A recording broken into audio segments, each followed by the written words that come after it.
নমস্কার। যুক্তি তর্ক সঙ্গে অর্কই আপনাদের স্বাগত। আপনাদের সঙ্গে আমি অর্কপ্রভ সরকার। আপনাদের স্বনির্বন্ধ অনুরোধ, চ্যানেল সাবস্ক্রাইব করবেন, থ্যাঙ্কস বাটনে ক্লিক করতে ভুলবেন না।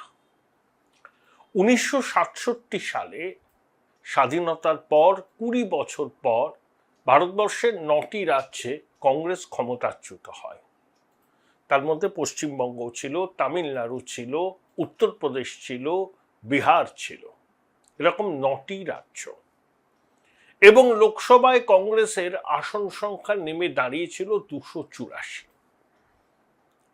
এই 9টি রাজ্যে অকংগ্রেসি দলগুলো সরকার করেছিল। কোথায় ভারতীয় ক্রান্তি দল, প্রজা সোশ্যালিস্ট পার্টি, সাবেক জনসংঘ, বিজেপির পূর্বসূরি। তাদের নির্বাচিত বিধায়করা একজোট হয়েছিলেন, নাম হয়েছিল এসভিডি বা সংযুক্ত বিধায়ক দল। এই সংযুক্ত বিধায়ক দল বিভিন্ন রাজ্যে, বিশেষত উত্তরপ্রদেশ, বিহার সহ পাঞ্জাবেও সরকার গঠনের ক্ষেত্রে নির্ণায়ক ভূমিকা নিয়েছিল। তারা মন্ত্রী হয়েছিলেন। তো ভারতবর্ষের রাজনৈতিক ইতিহাস যারা চর্চা করেন, এই পর্বটা তাদের কাছে খুবই আকর্ষণীয়। সংযুক্ত বিধায়ক দল। কেন আমি ইতিহাসের পাতাটা উল্টালাম? পশ্চিমবঙ্গে যে নাটক মঞ্চস্থ হলো বিধানসভায় বিরোধী শিবিরে, সেটা দেখে আমার মনে হচ্ছে যে 67 সালের ঘটনার কথা একটু বলে নেওয়া ভালো ভূমিকা হিসাবে। দেখুন, ধ্রাষ্টামিরও একটা শেষ আছে। ঋতব্রত বন্দ্যোপাধ্যায় এই যুবাকে আমি 20 বছর চিনি। দেখা হলেই হাসি মুখে কথা হয়, সিগারেট বিনিময় হয়। ব্যক্তিগতভাবে তার সম্পর্কে আমার কোনো রাগও নেই, আলগা পীড়িত নেই। কিন্তু পরিষ্কার করে যে কথাটা বলা দরকার, ধান্দাবাজি কাকে বলে রাজনৈতিকভাবে, সেটা কেউ যদি শিখতে চায়, সেটা ঋতব্রতর কাছে শিখতে পারে। পশ্চিমবঙ্গ বিধানসভার মাননীয় স্পিকার রথীন্দ্র বসু বিধানসভার বিরোধী দল হিসাবে ঋতব্রতর নেতৃত্বে তৃণমূলের পরিষদীয় দলে যে অভ্যুত্থানটা হয়েছে, সেই অভ্যুত্থানের পর যে বিধায়ক ঋতব্রতর সঙ্গে এসছেন, সই করেছেন, তাদেরকেই বিরোধী দলের স্বীকৃতি দিয়েছেন এবং বিরোধী দলের জন্য বিধানসভায় যে ঘর বরাদ্দ থাকে, সেই ঘরের চাবি তাদের হাতে তুলে দেওয়া হয়েছে। মাননীয় অধ্যক্ষ তো সংখ্যা দেখেছেন, 58 জন বিধায়কের সমর্থন সূচক চিঠি অধ্যক্ষের কাছে দেয়া হয়েছে। বিরোধী দলের মর্যাদা পেতে গেলে 30 জন বিধায়কের সমর্থনই যথেষ্ট। সেখানে এখনো পর্যন্ত ঋতব্রতরা 58 জন বিধায়কের সমর্থন নিশ্চিত করেছেন। তাদের স্বাক্ষরের মাধ্যমে আরো কয়েকজন বিধায়ক আসবেন। আমি ধ্রাষ্টামিটা কোথায় বলছি? এখনো বলছেন আমাদের নেত্রী মমতা ব্যানার্জি। মমতা ব্যানার্জি বহিষ্কার করেছেন ঋতব্রত এবং সন্দীপনকে, তাও এরা বলছেন আমাদের নেত্রী মমতা ব্যানার্জি। খোকাবাবুকে ক্রাউন প্রিন্স, আইপ্যাককে কাঠগড়ায় তুলে যে নব্য বিপ্লবী এখন সাধু সাজবার চেষ্টা করছেন। আচ্ছা, 4ঠা মের পরে ফলাফল যদি অন্যরকম হতো, এই নব্য বিপ্লবীকে তখন দেখতেন ক্যামাক স্ট্রিটে হত্যে দিয়ে পড়ে আছে শ্রম মন্ত্রকটা বাগাবার জন্য। গিরগিটির মতো রং বদলায়। তখন বিবেক দংশন হয়নি, তখন দুর্নীতি নাচ পাননি। সারা পশ্চিমবঙ্গের মানুষ জানে তৃণমূল মানেই চোর। তৃণমূলের আর এক নাম হচ্ছে তোলামূল। এইসব বিপ্লবীরা তখনও পর্যন্ত নাকি আভাসই পাননি যে তৃণমূল মানেই চোর। আজকে সব শীত ঘুম থেকে উঠে ধোপদুরস্ত পাজামা পাঞ্জাবি পরে বিপ্লবী সাজছেন। বেঈমান অনেক রকম হয়, এরকম বেঈমান খুব কম দেখা যায়। তাহলে দ্রাষ্টামোটা করছেন কেন? মমতা ব্যানার্জি আপনাদের এক্সপেল করেছে, আপনাকে এবং সন্দীপন বাবুকে। এখনো বলছেন মমতা ব্যানার্জি আমাদের দলের নেত্রী, তার আদর্শে অনুপ্রাণিত হয়ে আমরা চলবো। মমতা ব্যানার্জির আদর্শটা কি? এলোমেলো করে দেওয়া, লুটে পুটে খায়, আর ভ্রাতুষ্পুত্রের বিপুল সম্পত্তি যাতে হয় সেটা নিশ্চিত করা, এটাই তো তার একমাত্র নীতি। এভাবেই তো তিনি চলেছেন বিশেষত বিগত 10 বছরে। তাকে আপনি বলছেন আমাদের নেত্রী, আমরাই আসল তৃণমূল। আরে বাংলা চায় তৃণমূল মুক্ত হোক। তৃণমূল একটা ক্যান্সারের মতো বাংলায়। ক্যান্সারের ঘা হলে সার্জারি করে সেই ঘাটাকে সরিয়ে দিতে হয়, তাহলে রোগী বেঁচে যায় আর্লি ডিটেক্ট হলে। তৃণমূল তো বাংলার রাজনীতি এবং সমাজনীতিতে একটি ক্যান্সারের মতো। জনগণ গণতান্ত্রিক থাপ্পড় দিয়ে তৃণমূলকে ক্ষমতাচ্যুত করেছে। আপনাদের বিবেক দংশন হচ্ছে, এখন এইসব কথাগুলো বলছেন।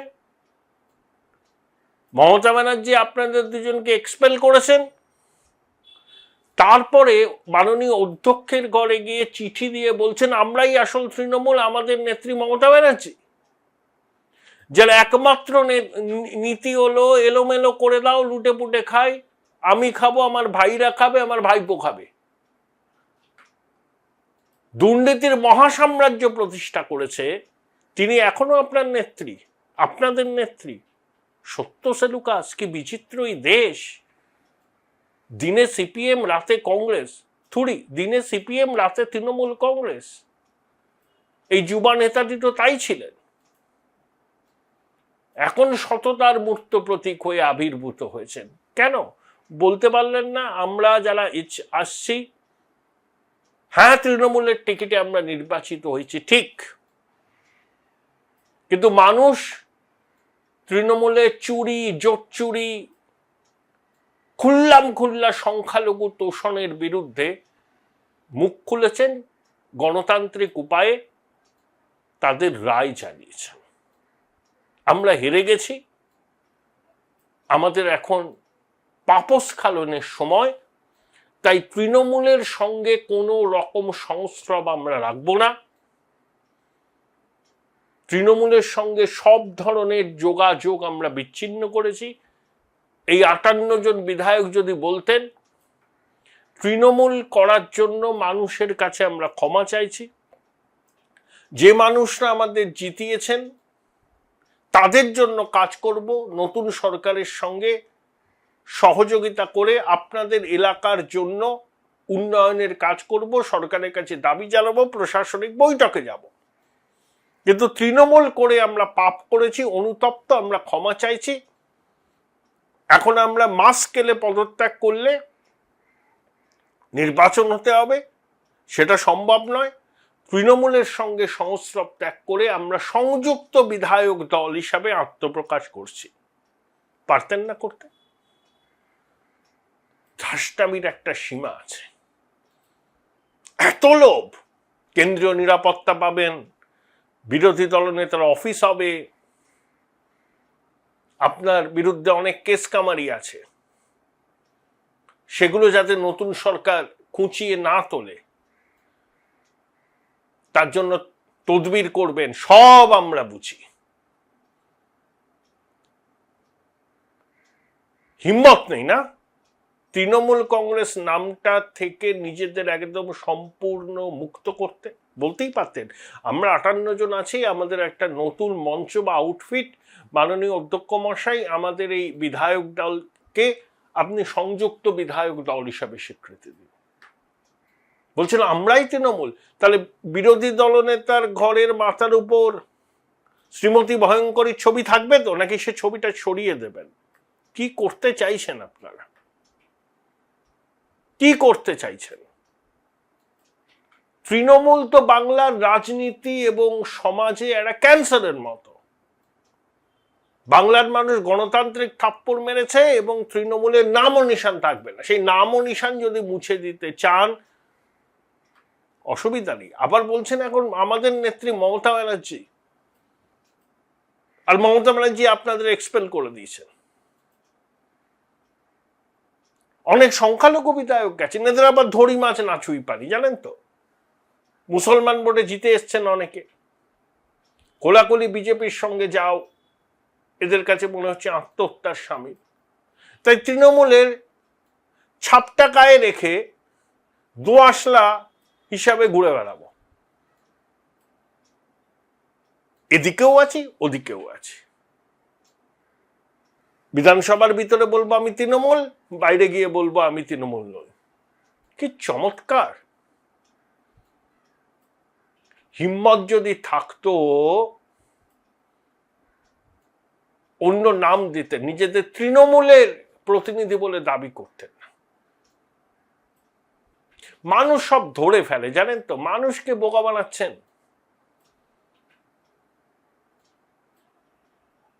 দুবার রাজ্যসভায় গেছিলেন এই যুবা। বুদ্ধবাবুকে মোটা মোটা ইংরেজি বই উপহার দিয়ে বুদ্ধবাবু কনভিন্স হয়েছিলেন যে এ তো বিরাট বড় পণ্ডিত, মোটা মোটা ইংরেজি বই পড়ে। আর বঙ্গজ কমিউনিস্ট নেতাদের একটা দুর্বলতা ছিল, তাহলে অত ইংরেজিতে সড়গড় ছিলেন না তো। কেউ ইংরেজি জানলে মাথায় তুলে রাখতেন। আমি অনেককে এটা দেখেছি, যেমন জ্যোতিবাবু, সোমনাথবাবু, এরা ফ্লুয়েন্টলি ইংলিশ বলতেন। কিন্তু বুদ্ধবাবু বলুন, গৌতম দেব বলুন, এরা স্বচ্ছন্দে ইংরেজিটা বলতে পারতেন না। এটা দোষের কিছু নেই, এদের একটা দুর্বলতা ছিল। কেউ যদি ইংরেজি ভালো জানতো, এরা মনে করতেন যে বিরাট নেতা। দলের অনেকের আপত্তি সত্ত্বেও বুদ্ধবাবুর সুপারিশে এই যুবা রাজ্যসভায় যায়, সীতারাম ইয়েচুরির ঘনিষ্ঠ হয়। তারপর তো নানা কাণ্ড আপনারা জানেন। ব্যক্তিগত পরিসরও অনেক প্রশ্ন। দিদিমণির পায়ে ডাইভ দিয়েছিল। দিদিমণি এসব সিপিএম থেকে কেউ আসলে, আবার তার খুব বিরোধী হলে, দিদিমণি তাকে আবার একটা জায়গা দেন, রাজ্যসভায় পাঠিয়েছিলেন।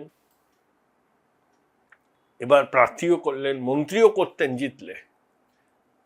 এই যে কি জিনিস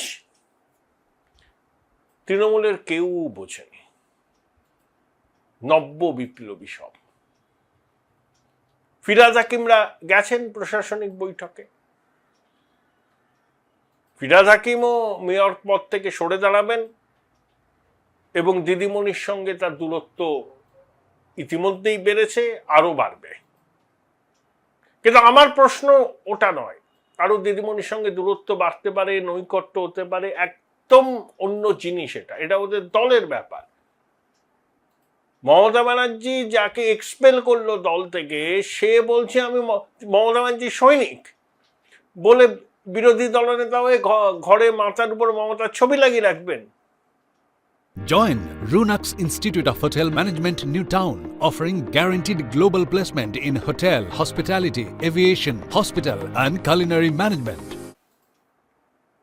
এই ধ্রাষ্টামিত্রাটা শেষ হওয়া দরকার। বিজেপির সুবিধা হবে অবশ্যই। তবে এটুকু বলে রাখছি, এই যে ঋতব্রত যে এতজনকে নিয়ে এসছেন, দেখবেন 1 মাসও যাবে না, এদের মধ্যে থেকে অনেকে বেরিয়ে আসবে। এরা আবার আলাদা মঞ্চ করবে। দেখুন না, এ তো পয়লা ঝাঁকি হ্যায়, কাশী মথুরা বাকি হ্যায়। থাকবে না। আনুষ্ঠানিকভাবে মাননীয় অধ্যক্ষ যাদেরকে বিরোধী দলের মর্যাদা দিয়েছেন, তাদের মধ্যেও স্প্লিট হবে একেবারে অবশ্যম্ভাবী। কারা কারা এই স্প্লিটের কুশীলব আমি জানলে পরেও বলবো না, কিন্তু হবেই। দুভাগে ভাগ হবে ঋতব্রতর নেতৃত্বাধীন পরিষদীয় দল। তখন বিরোধী দলনেতার চেয়ারটা ওনার থাকবে না। পশ্চিমবঙ্গে কোনো বিরোধী দলই থাকবে না, দেখবেন তখন। ঋতব্রতর নেতৃত্বাধীন ধরুন 20 জন, অন্য একজনের নেতৃত্বাধীন ধরুন 20 জন, আর একজনের নেতৃত্বাধীন ধরুন 20 জন, হচপচ। কংগ্রেস দরজা খুললে একদল লোক কংগ্রেসে বেরিয়ে যাবে, বিজেপিতে যাওয়ার জন্য পা বাড়ি আছে অনেকে, বিজেপি দরজা খুলবে না, কিন্তু কংগ্রেস খুলবে। তাহলে এই পরিষদীয় দল এটা হচ্ছে খুব অস্থায়ী। বিরোধী দলনেতার পদটাও অস্থায়ী, কারণ আমাদের এখনকার বিরোধী দলনেতার কোনো রাজনৈতিক বিশ্বাসযোগ্যতাই নেই। একটা পরিস্থিতি, এই একটা অ্যারেঞ্জমেন্ট তৈরি করেছে, কয়েকটা মাস যেতে দিন, অতদিনও লাগবে না, এই পরিষদীয় দলে ভাঙন হবে। বিরোধী দলনেতা হিসাবে এই যুবা থাকতে পারবে না। খুব শখ, পদে থাকবো, নিরাপত্তা রক্ষী নিয়ে ঘুরবো, কেন্দ্রীয় বাহিনীর জওয়ান আমার সুরক্ষা দেবে, আর মোহ পদের প্রতি, মানে সবাই শুভেন্দু অধিকারী হতে পারেন না। 2020 সালে শুভেন্দুবাবু সবকিছু ছেড়ে দিয়ে বিজেপিতে এসেছিলেন, অনিশ্চিত ভবিষ্যৎকে আহ্বান করেছিলেন। ভালোই তো ছিলেন তৃণমূলে, ক্ষমতা কম ছিল নাকি তার? 3টে দপ্তরের মন্ত্রী, হলদিয়া ডেভেলপমেন্ট অথরিটির চেয়ারম্যান, 2 মেদিনীপুর, ঝাড়গ্রামে একচ্ছত্র ক্ষমতা তার।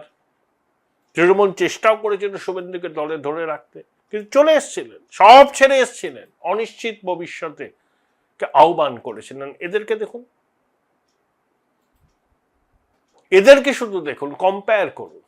শুভেন্দুবাবুর সঙ্গে এদের কম্প্যারিজন হয়ই না, কিন্তু লোভটা আপনি শুধু দেখুন। দল তাড়িয়ে দিল, বলছে আমি মমতা ব্যানার্জির সৈনিক, দিদির আদর্শেই চলবো। দিদির আদর্শ হচ্ছে তো চুরি করা, ডাকাতি করা, সেই আদর্শে চলবেন। সাহস থাকলে বলতেন আমরা তৃণমূলে নেই, আমরা আলাদা, তৃণমূলের সঙ্গে আমাদের কোনো যোগ নেই, আমরা সংযুক্ত বিধায়ক দল। হিম্মত থাকলে বলতেন, কিন্তু মেরুদণ্ডটা তো সোজা নয়। ধান্দাবাজি করলে কি মেরুদণ্ড সোজা থাকে? এত যদি দাগ থাকে না সবকিছুর মধ্যে, মাথা উঁচু করে কোনো জিনিস করা যায় না। যাই হোক, দেখুন অনেক চমক অপেক্ষা করে আছে, অনেক খবর আমিও তো রাখি, সব খবর এখন প্রকাশ করব না। ঠিক সময়ে আপনারা জানতে পারবেন কি হতে চলেছে।